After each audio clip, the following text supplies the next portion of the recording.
afternoon everyone. I am Dr. Nishant Shivade. I will be presenting on a study of functional outcome of shaft humerus fractures treated with anterior bridge plating. Humeral shaft fractures are about 3% of all fractures. Non-operative treatment was chosen in earlier days, which yielded unsatisfactory results, non-union and shoulder impingements later on.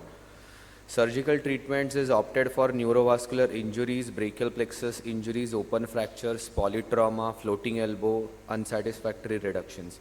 Surgical options include intramedullary nails, open reduction and internal fixation with compression platings, and a newer modality that is minimally invasive anterior bridge plate.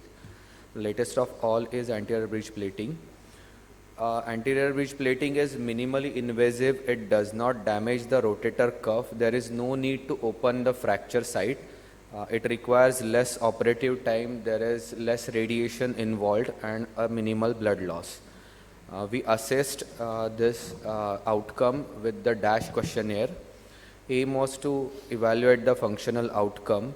Our objectives were to evaluate outcome, time for union, and the range of movement of shoulder and elbow joints evaluation.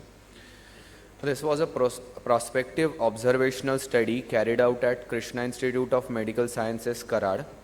The study period was 2 years. 33 cases were operated with the anterior bridge plating.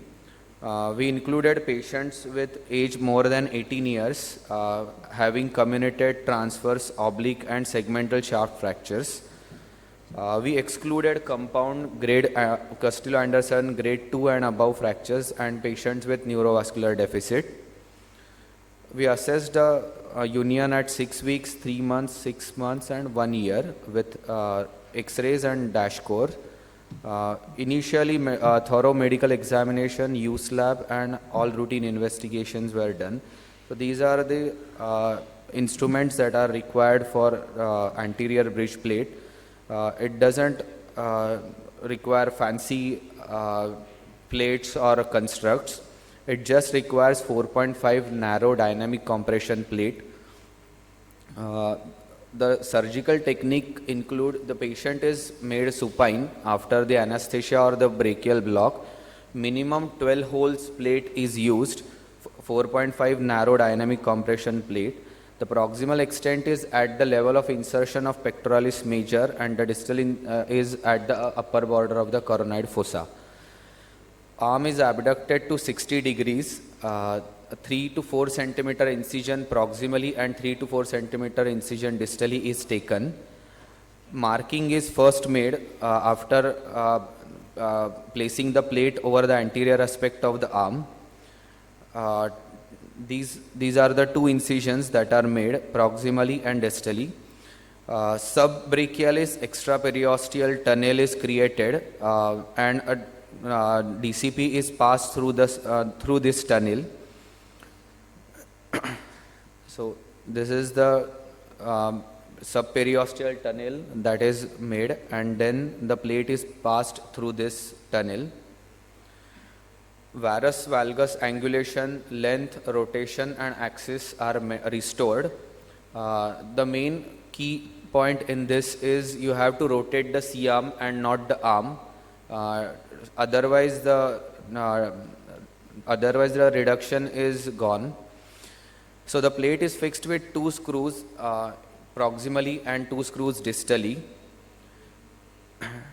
Tunneling is done carefully in anterior fashion to prevent iatrogenic radial nerve injury. A common orthopedic dictum is a nerve which you do not see is a nerve which does not exist. So there are less chances to damage radial nerve or the musculocutaneous nerve if you divide the brachialis distally into the half. Post-operatively, we gave shoulder pouch and range of motion was started on day 1. X-rays were taken at 6 weeks, 3 months, 6 months and 1 year.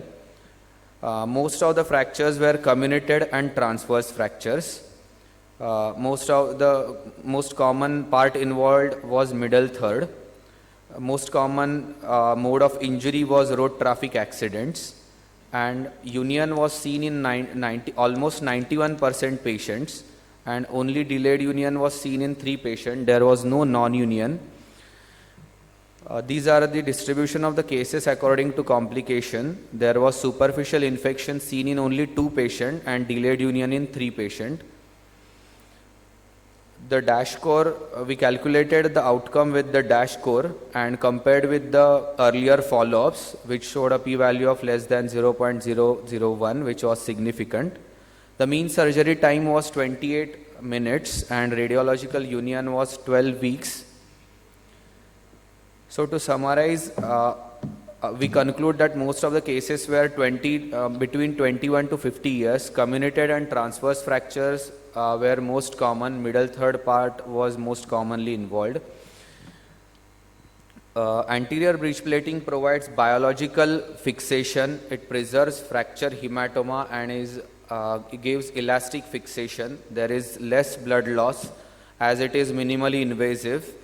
It does not damage the rotator cuff as seen in intramedullary nail fixation. It allows micromotion and it yields excellent functional outcome. So this is the case 1. These are the range of motions. This is the case 2, which shows complete union. And these are the range of motions. So the same paper was accepted in Minerva Orthopaedics last year. Thank you.